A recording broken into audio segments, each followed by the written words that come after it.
本节目由拍照就能赚，拍得多赚得多的闲鱼独家冠名播出。自适应喜临门呼呼任性睡。本节目由喜临门呼呼联合赞助播出。本节目由长康100%纯粹、长康100%对味的长康纯芝麻油赞助播出。连接你的热爱。本节目由大麦演出联合出品，买票上大麦。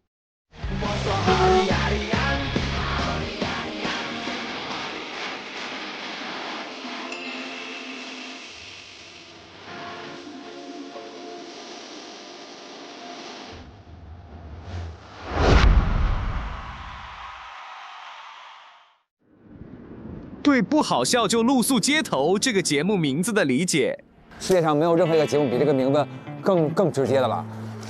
我对这个名字的理解就是，如果我们不好笑，我们就会露宿街头。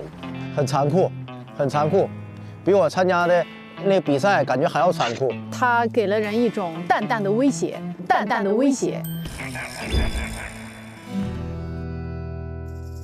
高处不胜寒呀！这好凄凉啊，这得多冷啊！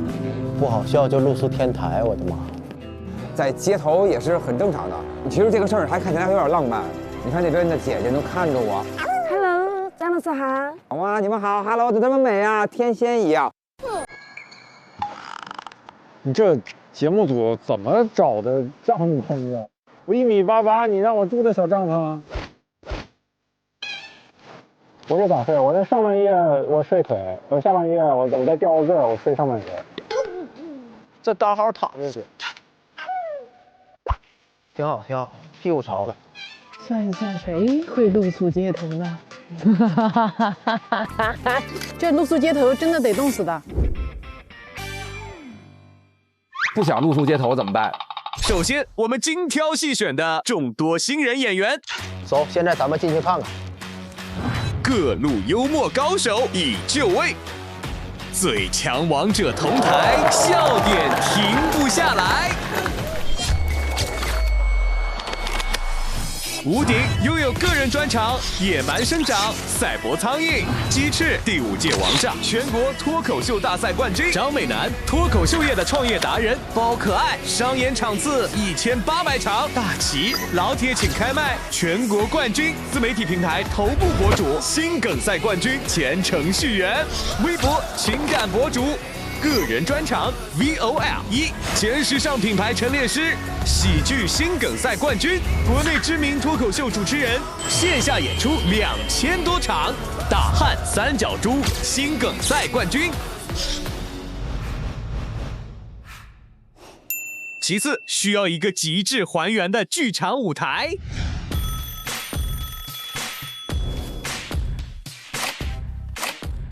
通过每周末1场剧场演出，观众不满意，演员就集体露宿街头。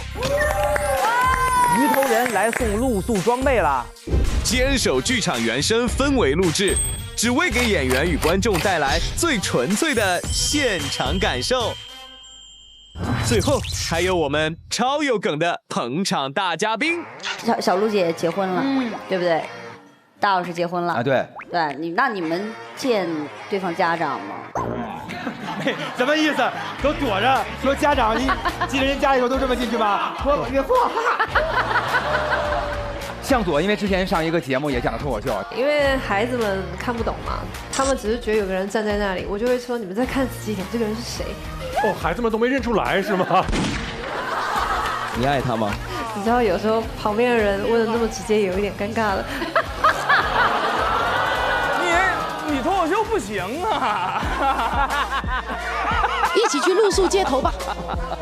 你笑个屁呀！你还得去啊！我只是一个飞行嘉宾。接下来的飞行嘉宾，不管你是谁，来到这个节目，听我一句劝，跑，跑啊！欢迎各位来到不好笑就露宿街头的录制现场。你怎么那么多字儿啊2000字呢？你讲2000字，你别乱了，我怕。对，我意思就是这样，我就一直调顺序。我现在。对啊，你把稿定了得了。这个不上，这个我感觉弱，它会掉气势。准备好，我们马上就要开始啦！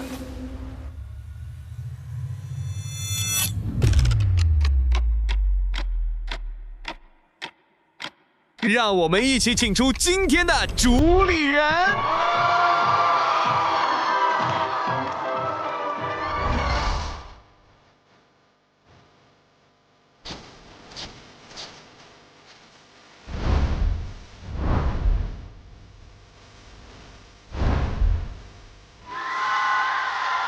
大家好 ，Hello， 来，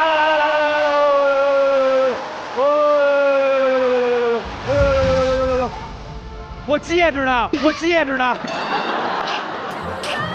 怎么就丢了？等一下，不用，这个来，哎，大家好，欢迎各位来到我们全宇宙最可爱的脱口秀爆笑现场，不好笑就露宿街头。那么今天呢，不仅是我来了，我们还找了几个垫背的，不是前辈，前辈也来了。有请我们的厂牌主理人小鹿周奇墨。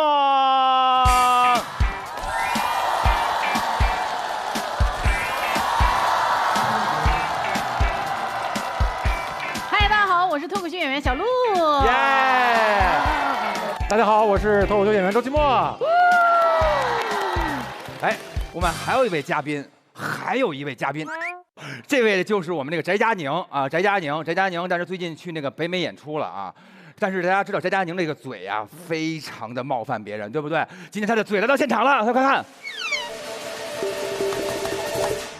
那是已经感到冒犯了。这个什么翟佳宁的嘴啊，已经来到现场了。然后呢，我们要请出的就是我们的惊喜嘉宾，她来了，她是影视圈的实力派演员，爆剧热剧的大女主，让我们有请赵露思。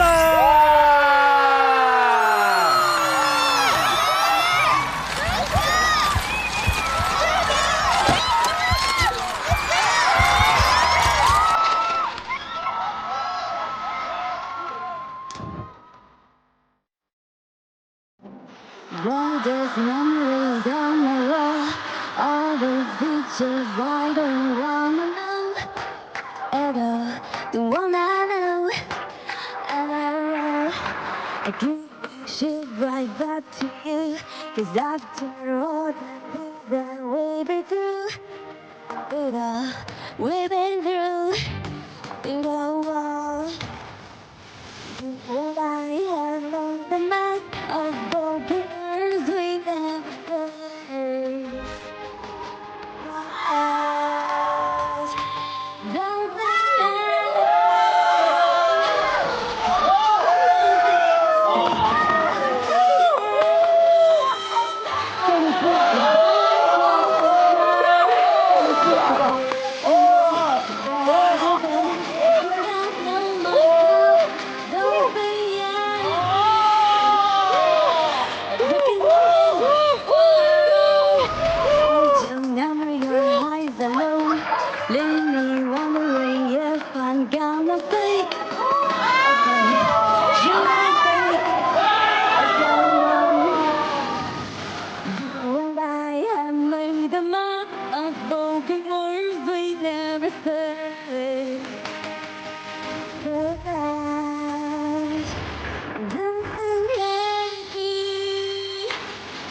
Looking amazing eyes, don't be anything. Before I find a scar, barely better than I think I know myself. Don't be anything. Looking amazing eyes. I don't wanna make a call. I don't wanna overdose. I don't wanna know at all. I don't wanna make it all.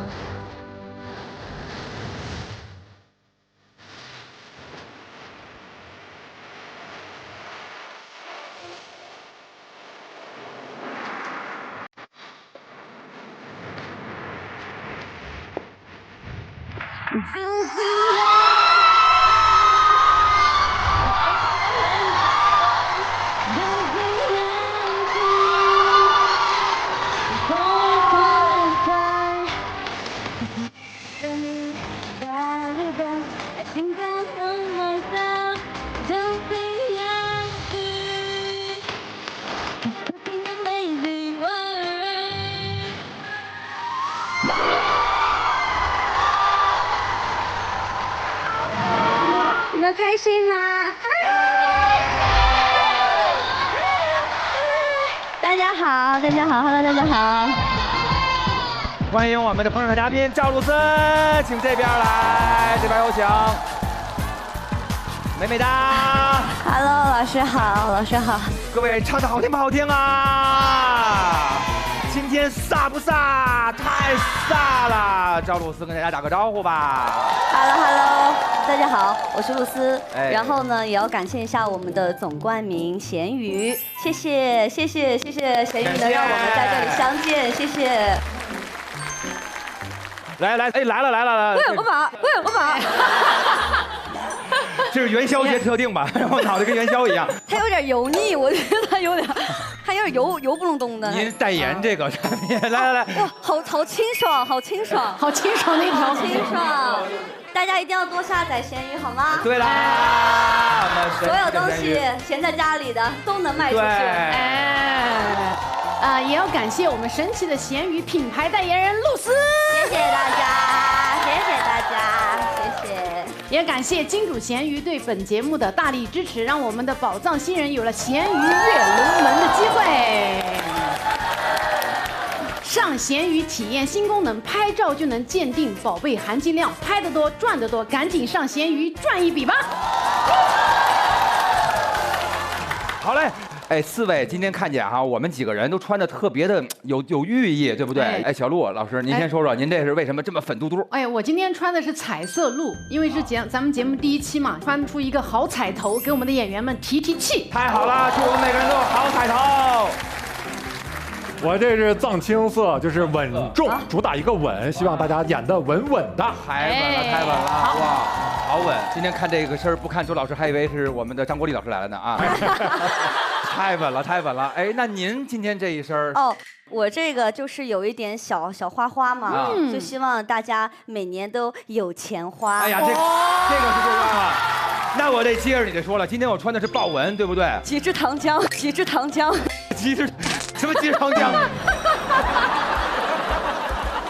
就那个极致糖浆，那个跟在后面跑那个啊，豹子。我就是希望咱们的节目能爆啊，各位，对不对？爆一爆，而且呢，待会儿我们的节目只要是段子爆了之后，我们几个人都有这个小手枪，为他来加油打气，就是这样。好，人气爆棚，段子爆棚，哎，是的。今天呢，我们有这么多可爱的这些好玩的这些道具呢。那我想问一下露思，平时会看脱口秀吗？我看的，我很爱看，因为我上次见大哥，我们其实好多年前了。大哥，哎呦，我上次啊是拉他那个司机师傅，这大哥。好嘞，行。哎，那个看脱口秀的时候，其实就是哪个点最能中你笑点的？其实我看脱口秀不是非常就是关注点在于他好不好笑，而是我关注点在他能不能跟我产生共鸣。就有些时候脱口秀其实蛮感人的，但我自己看脱口秀的爱好就是每次我看你们的表演的时候，我觉得你们的这个气口，然后说台词的重音，其实对演员来讲是一个很好的就是去学习的东西。去学习。对。对。露丝少女一定要多笑，好不好？然后对，露丝少女一不笑变成布鲁斯了，好吗？然后呢，布鲁斯不能拜，然后呢，没事，过去了。没有反应过来。我说你要是不笑的话，就变成布鲁斯了。好笑，其实说好笑不好笑都不要太纠结，因为一直纠结就会变成周杰伦，好吗？是这样。好密集的梗啊，不知道应该笑哪一句。有时候反应不过来。没事儿，咱们待会儿聊着聊着你就适应了。怎么了？就是你觉得我说话不应该有任何反应，对吧？我怎么样？我一直张嘴要投币吗？什么？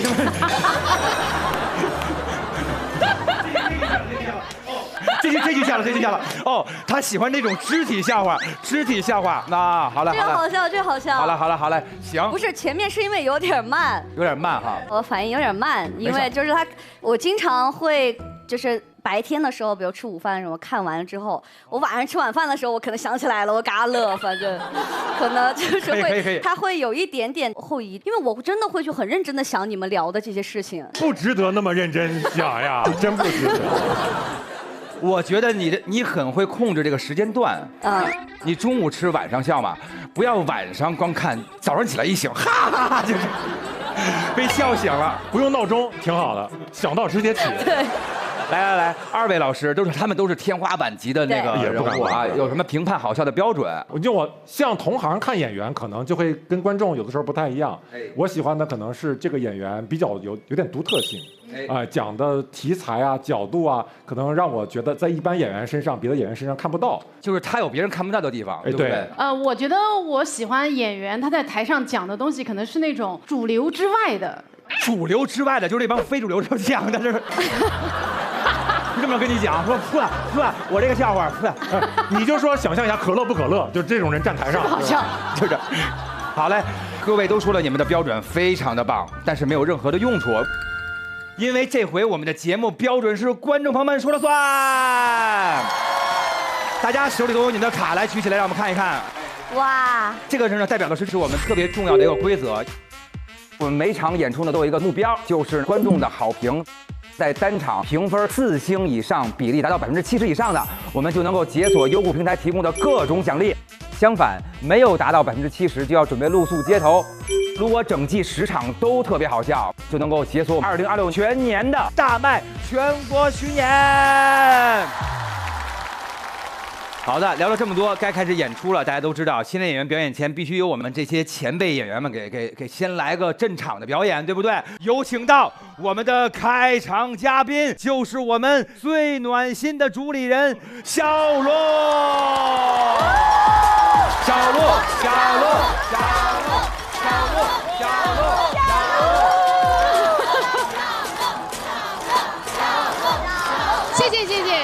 谢谢，哎，谢谢大家啊！咱们呀，今天来到这里的，我是作为今天的开场演员，想跟大家聊一聊我最近人生的一些改变。我最近呢去学了滑雪，哎，如果有哪位朋友也很喜欢滑雪的话，下次我们可以一起打消这个念头，好吧？哇天哪，滑雪摔跤真的太可怕了！我觉得就以我滑雪摔倒在那个雪地上的频次和时长来说的话，我怀疑我的卵子们都在瑟瑟发抖。说哎呦妈耶，我们不会是被冻卵了吧？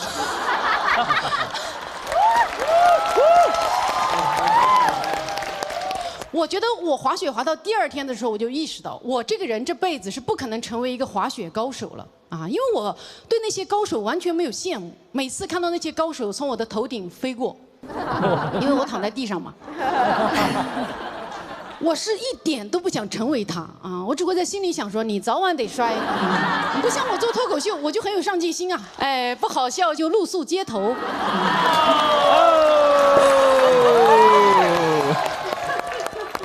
哎，告诉大家一个滑雪的小技巧啊，就是如果你不想第1天就摔死的话呢，一定要请一个教练。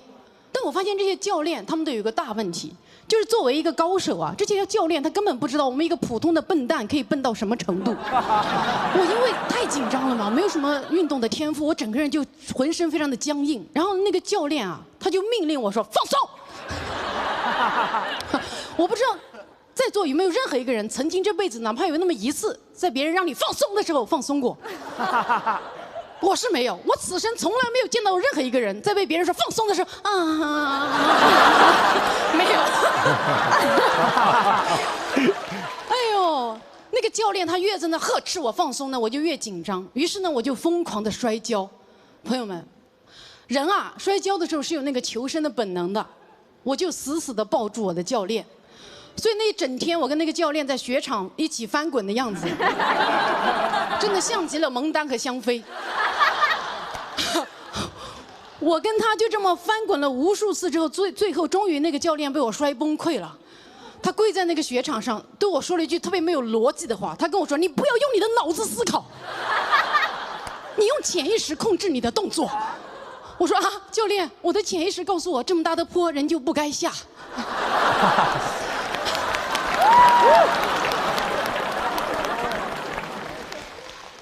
我为什么要去学习滑雪呢？这个呀，要从我的原生家庭开始说起。我呢，出生在云南的一个小山村。我小时候呢，家里没有什么条件给我培养出任何的爱好，所以长大之后，每次别人问我什么爱好，我都很局促。我每次都在瞎编着啊，看书、听音乐。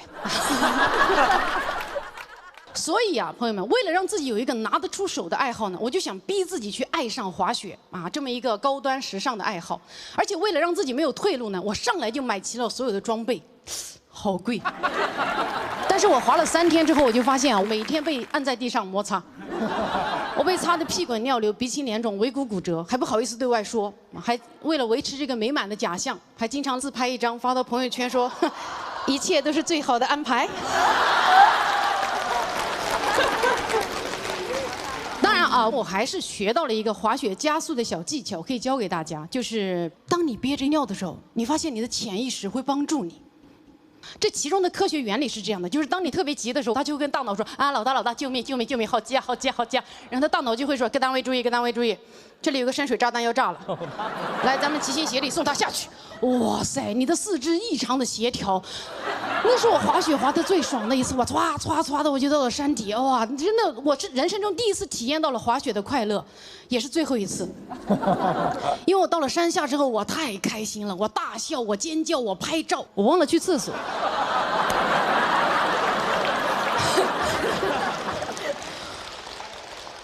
我又上山了。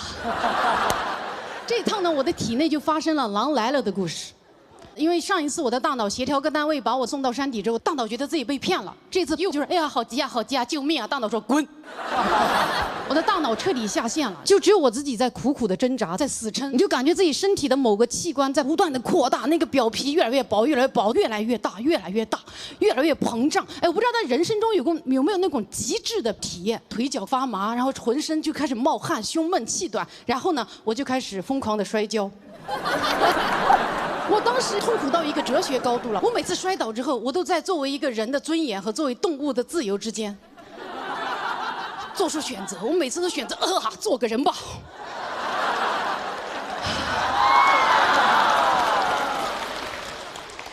我滑了1周的雪，现在滑雪没有成为我的爱好，成了我的恨好啊！就恨到什么程度呢？我现在开始恨那些我朋友圈里面那些晒滑雪的人啊，就是他们骗我去的呀。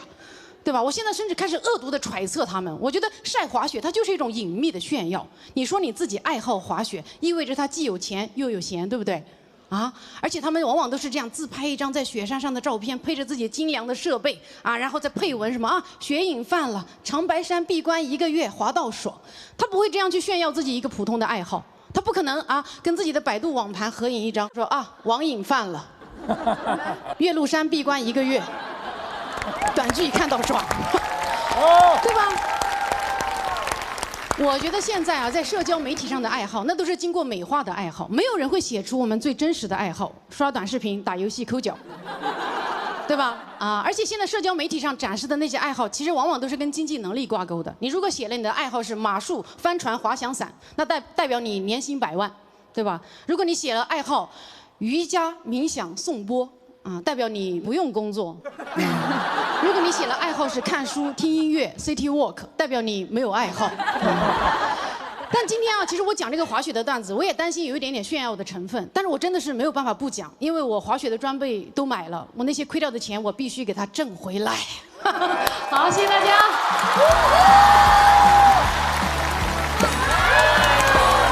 太棒啦！爆了！小鹿！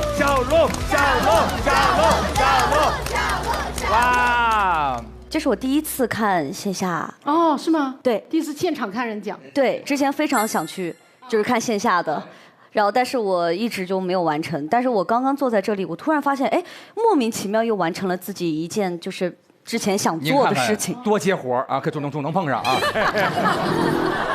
哪个笑点你当时觉得现在回忆起来最好玩？我这个人很爱第一视角来变成我的器官。我懂你。就有时候我有点胃疼，然后我吃了止疼药，然后我发现怎么还在疼？我知道为什么，但别人就问你说，哎，你这药是不是不管用啊？为什么还在疼啊？我就会说，比如说我是我的胃，我现在有点疼，那个止疼药来了，但止疼药可能先从嘴下去，对吧？他会先到大脑，他会敲门说脑子你疼吗？脑子说哎我不疼我不疼，他又往下走，说脸你疼吗？就是一个一个问下来，所以他可能会需要一点时间，这样告诉别人，别人一下就懂了。你其实把自己变成了止疼药，刚才。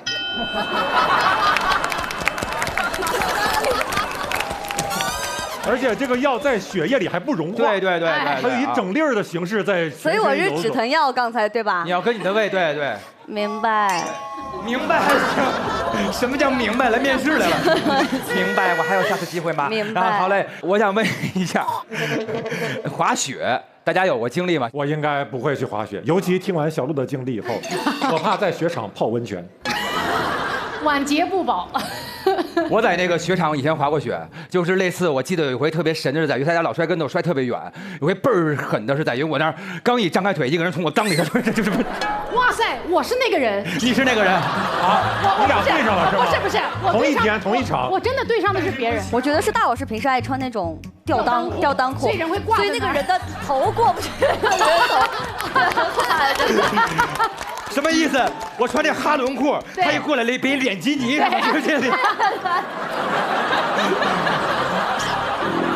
我知道很多脱口演员，他们为了写新段子，就是要故意尝试很多就是很好玩的事情，就为了写段子。二位那个去哪儿，就是特意为了跑段子去尝试的吗？我去上过一个学，读了一个那个商学院 MBTI， 是。这都是有文化的人，对呀。怎么样？你看看，走你 MBTI， 你看看。其实那个什么翼装飞行、滑翔伞、什么马术也是从那个班上学到的。因为很多人要自我介绍嘛，他介绍他的爱好，他就放了很多视频，就那种特别精良制作的，他去什么马术啊、潜水啊，各种东西，我就觉得哇，好高端。因为我之前也听郭麒麟说过，他们相声界那帮老一辈的人，然后平时都会，以前都是会。翼装飞行也是。也不一样。穿着大褂这个反应过来了，真反应过来。不是但是我刚刚突然脑子里的画面是，你倒着飞，因为你低裆裤嘛，然后。我倒着走啊！他一过来，我变成背包了，对不对？然后我直接被变成背包，戴个面具，幽默了啊！哇，好笑。我其实是那种，就是我不会瑜伽，我也不会刚刚你们说的所有的，我就是那种爱在家里挠痒痒、抠抠脚啊什么的。这个爱好真省钱啊！对，比如说我就会。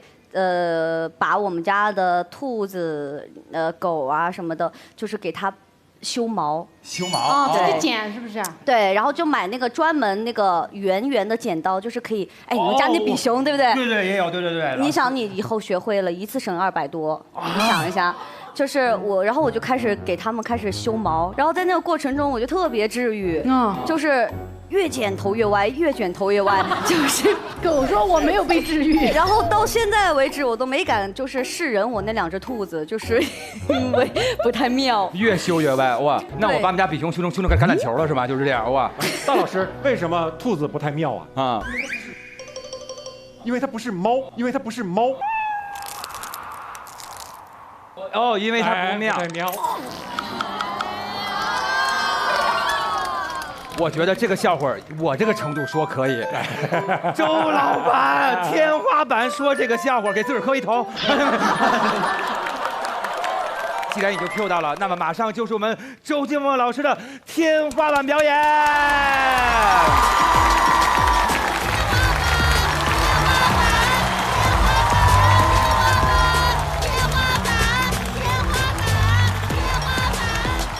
大家好，我是周奇墨。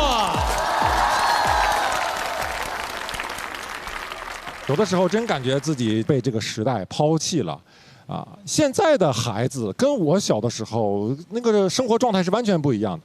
你像我小时候在东北要压岁钱，要跪下来磕头啊，就咣磕在那儿，大喊一声“过年好”，长辈才把红包给你。关键是你拿到红包以后啊，一定要露出那种职业乞丐一样的热情。一定要谢谢大爷，谢谢大娘，谢谢好人一生平安。但是现在的孩子完全不用啊，哪用得着啊？我有一次过年去我表姐家，我等着我外甥给我拜年哈，好给他红包，他就一直在他屋里玩手机，最后实在没有办法，是我主动拿着红包，舔着个脸，啊，走过去，外甥过年好。哎，但是我没磕头啊，我没磕头啊。我寻思人家要不主动提，我就不主动磕了，是吧？我说外甥过年好啊，这是老舅给你的那个。行，等你打完这一局啊。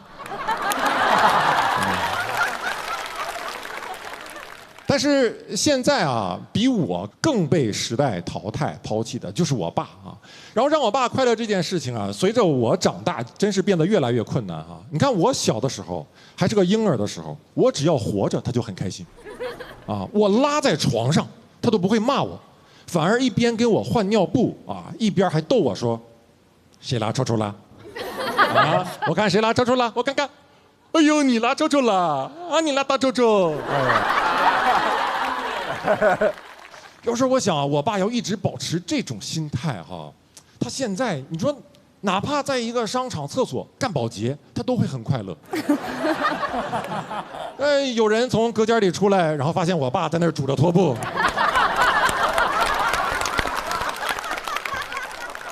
谁拉臭臭了？啊，我看看，谁拉臭臭？你拉臭臭了？哎，你拉大臭臭。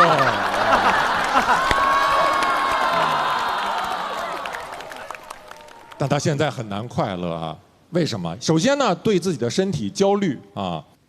有一年我给他买了一台豆浆机，哎，他说不行，得是破壁机，只有破壁机才能把细胞壁给打破，才能吸收。哎呦，我说爸，那要不咱再等等，你等厂家出破酸机，能打破脱氧核糖核酸。哎，你喝完以后直接基因重组啊，喝完以后长一身肌肉。指缝还往外长刀，你以后收拾鱼哈根本不用剪子，你就唰，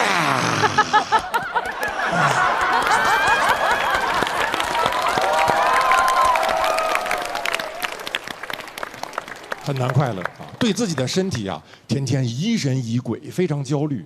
有一次呢，就怀疑自己得了什么不治之症，去医院做检查。哎，当然了，最后发现啥事儿没有啊，所以大家放心啊，不要沉重啊。我当然也不要失望啊，不要失望啊！觉得那有啥可讲的？我要听有的那个啊。只不过他那天啊，从医院检查回来以后，他在回家的路上要等第二天结果才出来嘛。他本来想买一颗萝卜，腌点咸菜，但他转念又一想，哎呦，明天这个结果不一定什么样，这个萝卜我就先别买了。哎呦，他后来跟我讲这个事情啊，我感到又心酸又好笑。我说爸。你就觉得你这个病能来得这么急吗？啊，这也太急了！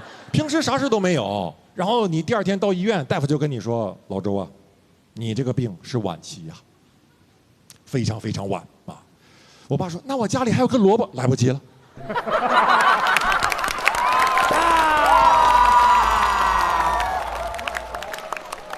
来不及啦，来不及啦。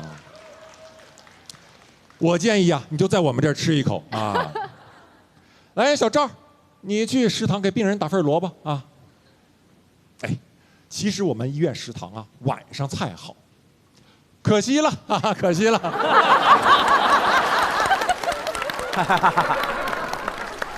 哎，很难快乐啊！我不要孩子，啊，暂时没有孩子，他也不快乐，总是催我，有的时候给我发一些短视频。啊，大意都是说人不要孩子，到老了会孤独，啊，我没有回他，我想让他知道，人有了孩子，啊，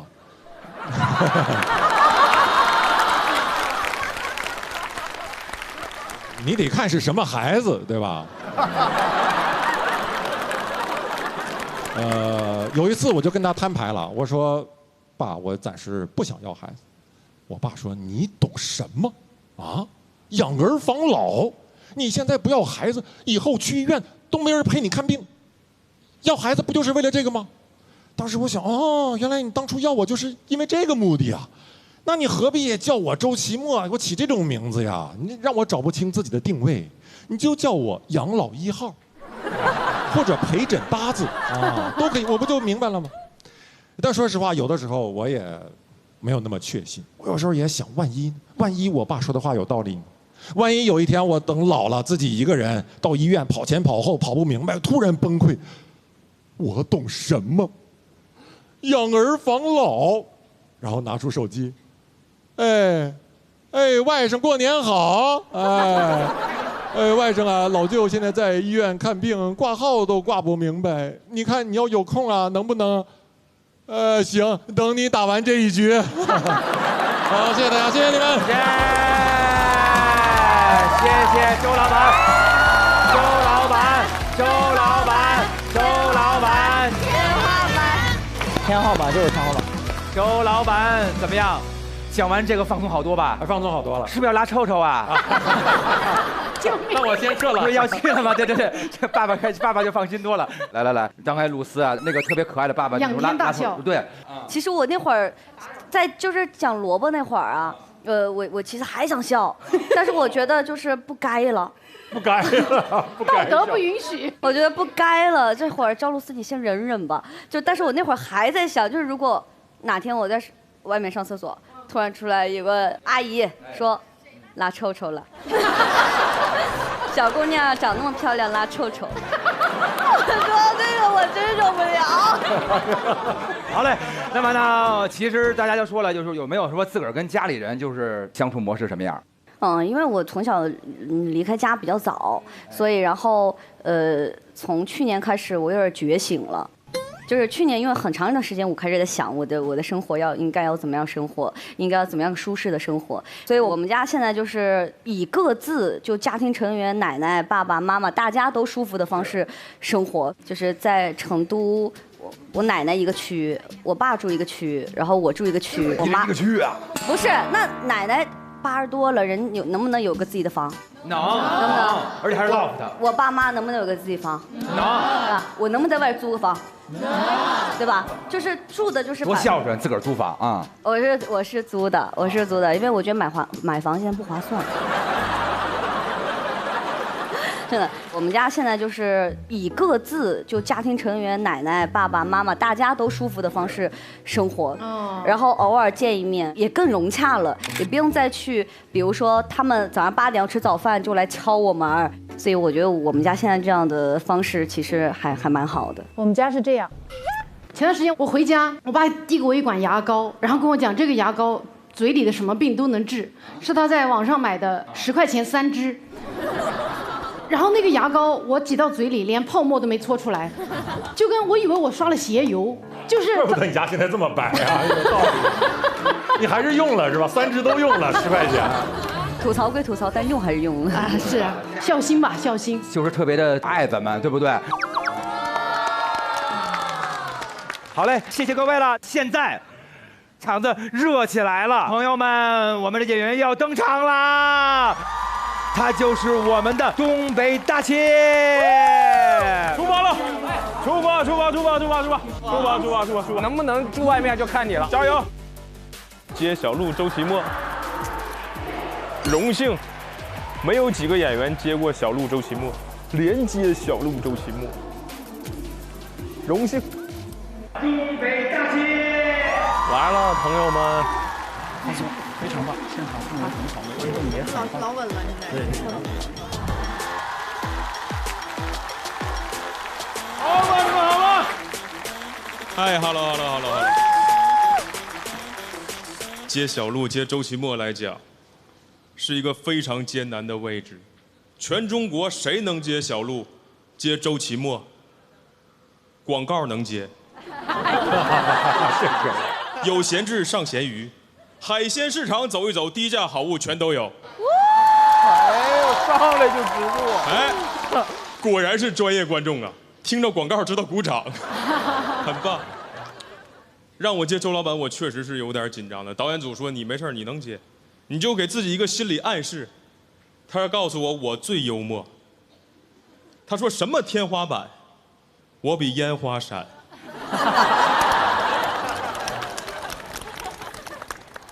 我自我介绍一下吧，我叫大齐，出生在东北的一个普通家庭。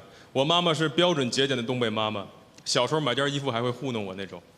她小时候给我买过那个阿迪达斯，完了人家是 ADIDAS，我妈给我买件 ADIDAC， 阿迪达斯。我不知道，看别的小孩穿阿迪达斯，过去跟人犟，他说我穿假的，我说他穿假的。他说真的是阿迪达斯，我说你给我滚，真的是阿迪达斯。我们两个在那儿犟了大半天，犟到最后都快打起来了。班主任都过来了，班主任一过来他不犟了，因为班主任穿的也是阿迪达斯。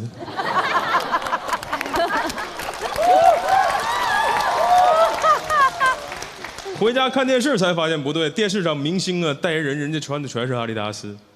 我就问我妈，我说妈，你是不是骗我了？明星穿阿迪达斯，你给我买阿迪达斯啊？我妈一句话给我干服了。我妈说东北人不分自私私。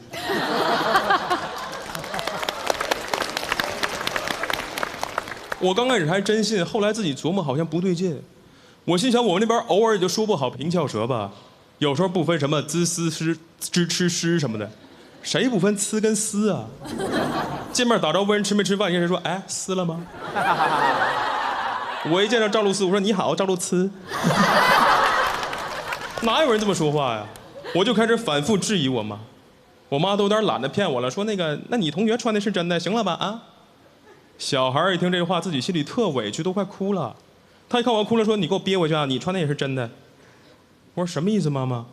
怎么可能都是真的？什么意思啊？他说阿迪不知道吗？阿迪，最早人德国一品牌，三叶草三道杠。阿迪这牌子最开始在德国就有3位联合创始人，分别是阿迪达斯、阿迪达斯还有阿迪达兹。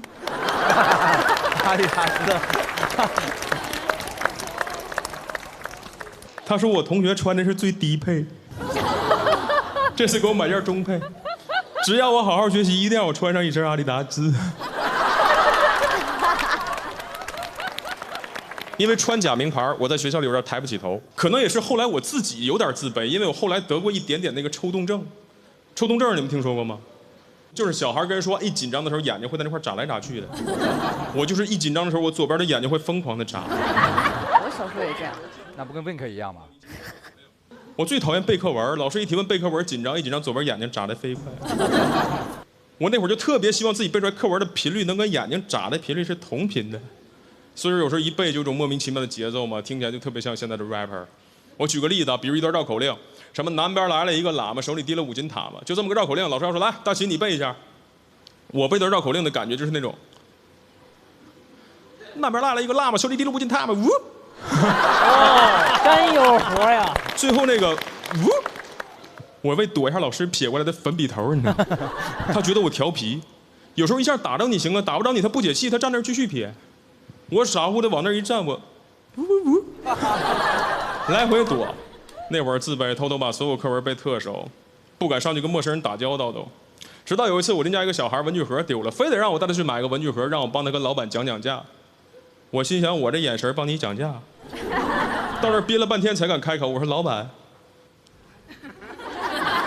买个文具盒，帮邻家小朋友买个，老板能帮忙便宜一点？本来文具盒10块，老板卖他15，给我留了5块钱的销售提成。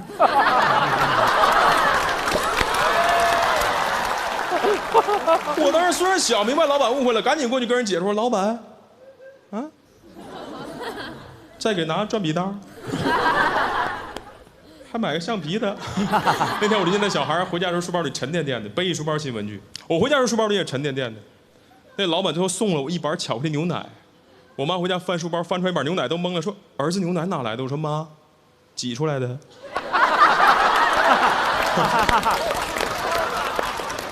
后来我特喜欢带同学朋友去这地方买文具，荣华富贵，全在眨眼之间。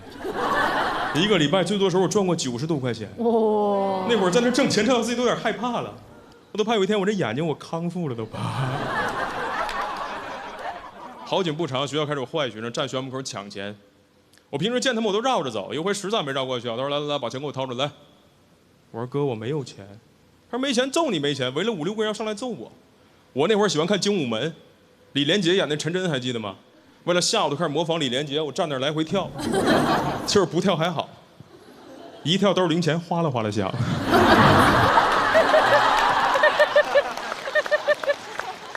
他说：“你把钱给我掏出来。”我当时有点太紧张，我胡言乱语，我说：“你信不信我杀了你？”我这一句话给他说懵了。他说：“你有刀啊？”我说没有。他说你有枪啊？我说没有。他同伴都懵了，说那个你先别眨眼睛，你到底有没有啊？我说真没有。他说你啥也没有，你拿啥杀我呀？我说眼神，幽默，多少能给人点力量。这句话说完，那天是我头一回看有人把胳膊抡圆了，准备扇我嘴巴子。要打我之前特嚣张，站我面前，你不杀了我怎么没死啊？啊，你不弄死我怎么没死啊？最让我生气的，这孙子学我，他说你不杀了我怎么没死啊？我当时看他学我真太生气了，我太紧张了，我开始背课文了。我说有的人活着，他已经死了，而有的人死了，他还活着。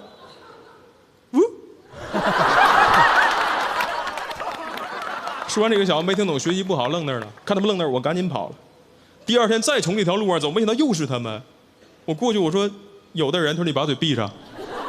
我告诉你啊，今天这条路不给钱你过不去啊。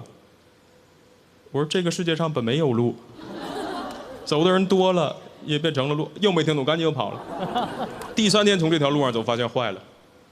这孙子拿语文课本站那儿等我，背吧来吧背。10岁都不到小孩子，你给我背，我看你背什么来，站这背来来。我说10年之前，我不认识你。10年之后，我们是朋友。我说的像疯了一样站那儿翻书包。这句话也是鲁迅说的吗？我说陈奕迅。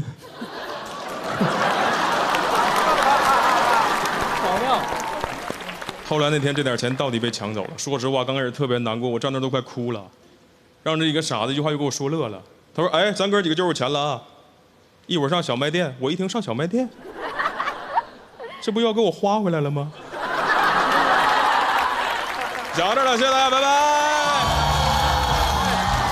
大旗旗开得胜！谢谢。大旗叫个好，大旗。感谢。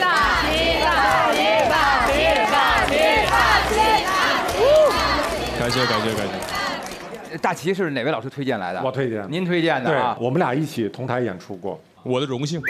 哎呀，今天也是同台演出了。我就特别佩服大齐的一点就是，他讲东西能从一个很小的点一直讲下去。对，就是阿加斯这个事儿，可能放在我就是几句话就写完了，就想不出来更多角度了。但是他会写很长，真的是。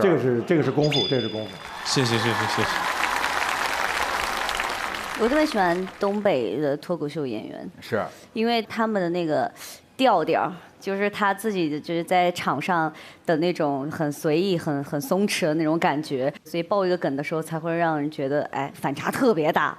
对，他其实也没有给观众有一种期待吧，我马上爆梗了那种感觉，所以我觉得特别好。作为第一个来讲，已经非常好了，给他鼓励。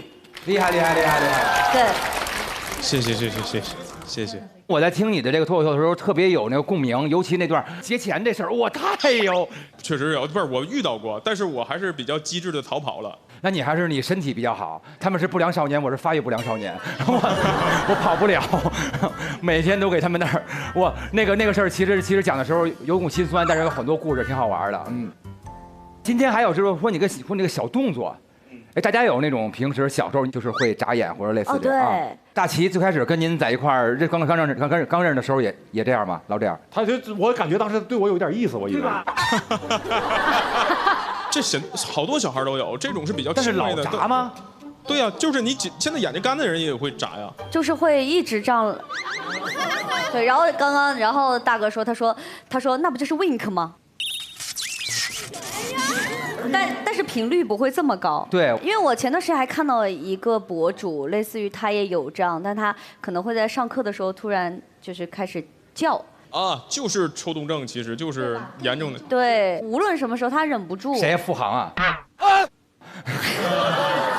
就上来就是Monkey Baby， 然后他就来了。我还有那种同学就是回头。哦，对，上课他回头。他这么一说，我发现。我都不知道这是一个问题，因为我的婚姻搭子他也会这样，有些时候说话，然后突然这样一下。之前以为他耍帅是吗？啊，原来是病啊！那你亲得着他吗？亲不着吧？对。哦，为了躲我是吧？躲得很快。好嘞，感谢我们大齐的精彩表演，大齐旗开得胜。接周老板肯定是有压力的，我只能自己瞎编一个广告，让大家觉得我好像去念那个广告一样，但其实那广告就是我自己现想的。出门口让工作人员拿手机给我查2条闲鱼广告就去念了。说实话，就是你接在一个大咖后面，你压力其实是会很大的。但他很聪明，他没有直接上来就直接进段子，而是先抛了一些互动啊、自我调侃啊，然后就说啊，我接他们俩怎么，打破了这种观众的那种紧张感、那种氛围感。大齐挺牛的。你好，可以给你拍张照吗？哎呀，街拍呀！嘿，你看咱出门也没捯饬，哎呀，下不为例，下不为例呀！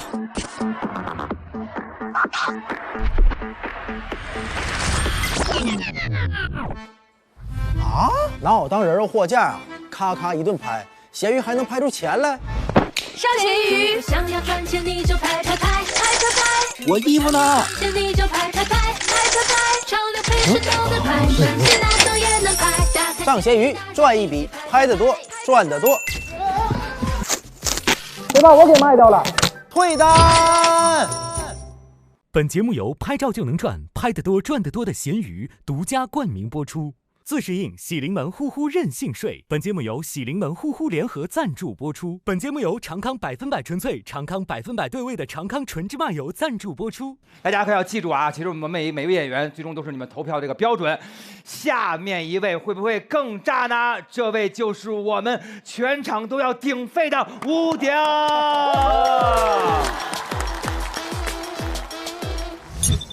请各位选出你心中最夯的演员。第一个肯定是吴鼎嘛，他来这节目可以说是信手拈来。我要先投吴鼎一票。吴鼎老师吧。内投第1名的，他就是吴鼎。实至名归，吴鼎的个人专场《野蛮生长》和《赛博苍蝇》巡演上座率95%以上，豆瓣评分8.5分，我很期待他的演出。我叫吴鼎，你得细品抓紧。我希望能展示出我最自然的状态，所谓全部的喜剧的人格魅力吧。Let's go, let's go, let's go。下面就是我们全场都要顶沸的吴鼎。吴鼎，幽默神君，幽默神君。大家好，大家好，我叫吴鼎啊，吴鼎，鼎是这个青铜器的那个鼎，啊，这是我爸给起的名字，他觉得很雅，我不太喜欢。鼎就是古代人煮饭用的大锅，吴大锅有什么雅？你听起来像唱戏里的男主角嘛，武大锅，哎。很尴尬，但是我爸说这个不错了，这已经是改过的了，改过一次。我刚出生的时候，97年香港回归，我爷起名叫吴龟。我说行，还是大锅吧啊，大锅吧。我家庭条件比较普通，所以我就经常很羡慕我的同桌，他条件好，他经常能带来那些我买不起的东西。我上3年级有一天，他带了一个 MP3，我不知道你们有没有人用过 MP3，有没有？有不少出生于上世纪的老人啊。小孩应该是不知道这个东西的。MP3 就是一个音乐播放器，大概就这么大，你必须插耳机才能听。你可以上课偷听，就把那个 MP3 插上耳机，塞校服兜里，把那个耳机线顺着校服袖子拿出来，藏在手上上课就是。真是这样了，太有生活了。你这么听不会被老师发现的。我同桌有时候上课听嗨了，开始这样。我们老师还在那儿美呢，说同学们你们看，数学是多么美妙呀！买不起，很羡慕他，我就想模仿他，我就买了个最便宜的耳机，我趁别人不注意，我也塞进去，我模仿他，但是我手里没有声儿，你知道吗？有哥们儿纯摇头，坐在第1排。有一天就不小心被老师看到了。他看到我手里有东西，非常生气，上来噌就把耳机拽出来了。当时老师看着那个空荡荡的耳机接口，他想不明白，他觉得应该有一个 MP3，他开始问我，他说你给老师拿出来。我说没有。孩子，老师都看着了，给老师拿出来。我说你看着也没有。他说你别给脸不要脸啊。我说那你搜我的身嘛，我想证明我自己。他觉得我在挑衅他，课也不上了，当着全班同学面开始搜我的身，里3层外3层都搜遍了，搜不出来。搜到后面人都疯了，开始抠我嗓子眼了，你是不是咽进去了？肯定有，拿出来。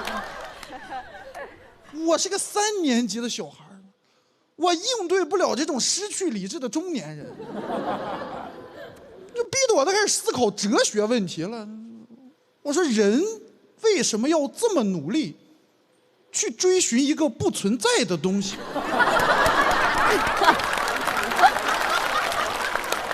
逼得我实在没招了。他搜了5分钟，他不得不接受我真的什么都没有，气得他开始骂我了，指着我鼻子说：“你脑子有病吗？啊，你拿个耳机线，你来学校钓鱼来了？”那节课我失去了一切，我没有 MP3，我也没有尊严，我唯一的财产耳机也让拿走了，同学还每天笑话我，真的很难受。也没有办法，买不起也不敢跟家里要，最后逼得我没招了。我找了一个替代品，拿了家里人一个念佛机。不知道有没有玩佛教用品的朋友们啊？念佛机就是一个 MP3 大小的东西，它也能插耳机，但是它只能放佛经。你家里人如果有这个老人，他可能会听，不打扰别人。我到学校把耳机插上，塞小裤兜里，把耳机线顺校费用拿出来，我特别开心。我说这回哥们手里有声了，往耳朵上一扣，特别高兴。我听了2节课，发现有问题。这个念佛机它不念，你知道吧？它纯唱，就一个旋律循环。你听多了以后，真的很容易听进去。你们可能没有听过啊，我给你们请一段。请一段对，这对了，这词儿对了。好专业。它就一个旋律循环，就这样。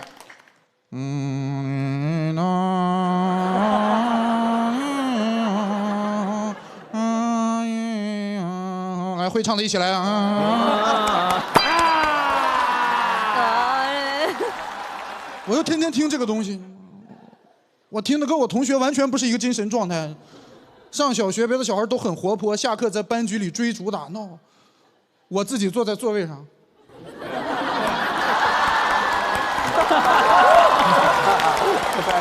我的天哪！别跑！整个人看起来心胸特别的宽广，但是跟同学已经没什么共同话题了。人家听流行音乐，在那聊华语乐坛，一句话插不上。俩人问说最近听谁的歌？哪说听周杰伦和林俊杰。突然问我说：“哎，你听谁的歌？”我说：“啊，那个观世音和弥勒佛啊。”也算华语乐坛吧。从印度乐坛过这边发展的，对。你没有办法，你为了弥补谎言，就要不断的编造谎言。但是谎言总有一天会被戳穿。坐在第1排，很容易被老师发现。有一天上课听得正开心，我们老师就看到我了。他上次没有抓到我，他天天盯着我，非常生气，上来噌就把耳机拽出来。当时耳机在他手里，念佛机还在我兜里。我也是那天才知道，念佛机跟 MP3 最大的区别是念佛机能公放。当时是真想出家了，这个书是读不下去了。我当时什么造型？我被老师拽到讲台上，我面对全班50多个同学，我嘴唇紧闭，一言不发，我体内传出阵阵佛号。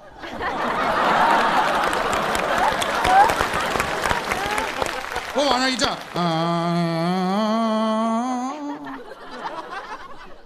我都怀疑，我说这是不是他们说那个立地成佛呀？我们老师看着我说：“哟，班里还有一位佛系男孩啊！”我当时恨不得从窗户飞走，这个班是待不下去了，感觉没有同学拿我当人啊，感觉在他们眼里我脑袋开始发光了，没有同学听课了，这底下那议论我说：“你说咱们贵还是不贵？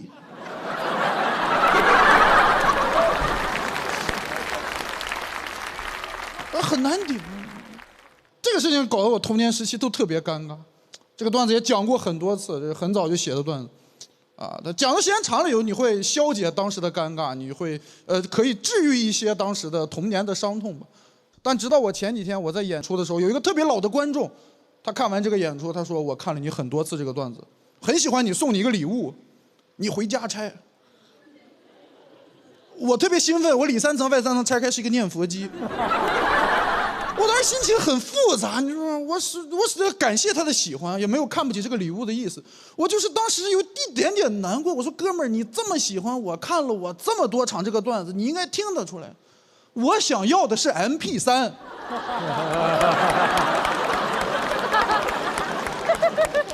不是都快20年了，快20年了 ，MP3 都淘汰了，我都没有 MP3，啊？怎么这个童年的念佛机？现在终于飞回我手里，哟，来，谢谢大家，谢谢。被你开开。谢谢。怎么样？这露丝老师看咱们这个屋顶的演出，